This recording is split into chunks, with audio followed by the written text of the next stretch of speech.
Hello students, आज हम समझेंगे प्रबंध का सामाजिक उत्तरदायित्व। प्रबंध को आज केवल नियोक्ता का ही प्रतिनिधि नहीं माना जाता है, बल्कि इसे पूरे समाज का प्रतिनिधि माना जाता है।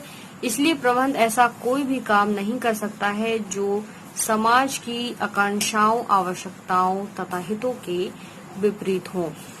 जिस प्रकार से प्रबंध का एक पेशे के रूप में विकास होता जा रहा है, उसी के साथ साथ प्रबंध का समाज के प्रति उत्तरदायित्व भी बढ़ता जा रहा है। प्रबंध के समाज के प्रति उत्तरदायित्वों को हम निम्न शीर्षकों द्वारा समझ सकते हैं, जैसे कि उपभोक्ताओं के प्रति उत्तरदायित्व। प्रबंध का प्रमुख उत्तरदायित्व है कि ग्राहकों एवं उपभोक्ताओं को संतुष्ट रखना, यानी कि ऐसा मानना कि ग्राहक ही सब कुछ है, ग्राहक ही राजा है और उन्हें संतुष्ट रखना प्रबंध का प्रमुख कार्य होना चाहिए।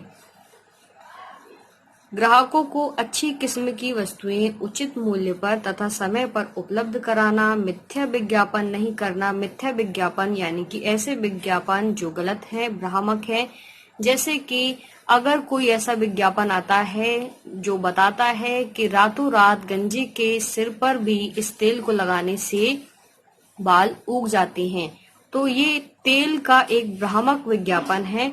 तो ऐसे भ्रामक विज्ञापन नहीं करना, ग्राहकों के साथ विनम्रतापूर्वक व्यवहार करना आदि बातें प्रबंध के लिए आवश्यक हैं।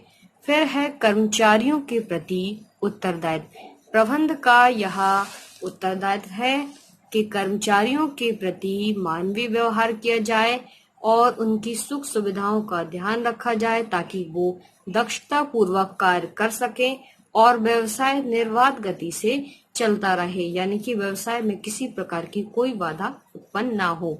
नौकरी में स्थायित्व प्रदान करना, यानी कि उन्हें आश्वासन देना कि उनकी नौकरी खतरे में नहीं है, वो एक स्थायी तौर पर नौकरी कर सकते हैं। प्रेरणात्मक एवं उचित मजदूरी प्रदान करना, मौद्रिक एवं अमौद्रिक अभिप्रेरणाएं देना। ऐसी अमौद्रिक अभिप्रेरणाएं, मौद्रिक मतलब पैसों के रूप में उन्हें कुछ धनराशि देना और उन्हें अभिप्रेरित करना यानी मोटिवेट करना, और अमौद्रिक रूप में यानी कि पैसों के अलावा कोई वस्तुएं प्रदान करके उन्हें मोटिवेट करना, अभिप्रेरणाएं देना। कार्य दिशाओं में सुधार करना, पदोन्नति, स्वास्थ्य तथा सुरक्षा की उचित व्यवस्था करना आदि बातें कर्मचारियों के प्रति प्रबंध के उत्तरदायित्व में शामिल होती हैं। तीसरा है अंशधारियों तथा व्यवसाय के स्वामी के प्रति उत्तरदायित्व। अंशधारी यानी कि शेयर होल्डर्स। शेयर होल्डर्स वो होते हैं जो किसी कंपनी के शेयर्स में अपना पैसा इन्वेस्ट करते हैं, यानी कि विनियोग करते हैं, इसलिए इन्हें विनियोक्ता भी कहते हैं।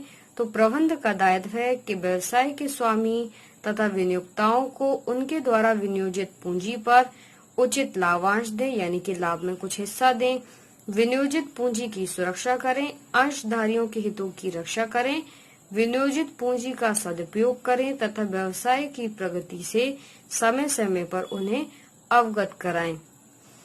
उसके बाद चौथा है पूर्तिकर्ताओं के प्रति उत्तरदायित्व। पूर्तिकर्ता यानी कि सप्लायर्स, जो वस्तुओं को या माल को सप्लाई करते हैं, इनके प्रति भी प्रबंध के कुछ उत्तरदायित्व होते हैं, जैसे कि इनके द्वारा जो भी माल सप्लाई किया जाता है उसका उचित मूल्य उन्हें समय पर चुकाना, इनके द्वारा सप्लाई किए गए माल की मार्केट में कितनी डिमांड है तथा ग्राहक इन्हें कितना पसंद कर रहे हैं, इसकी जानकारी इन पूर्तिकर्ताओं को देना और सप्लाई के लिए समय पर ऑर्डर देना तथा नए उत्पादों को प्रस्तुत करने का अवसर प्रदान करना।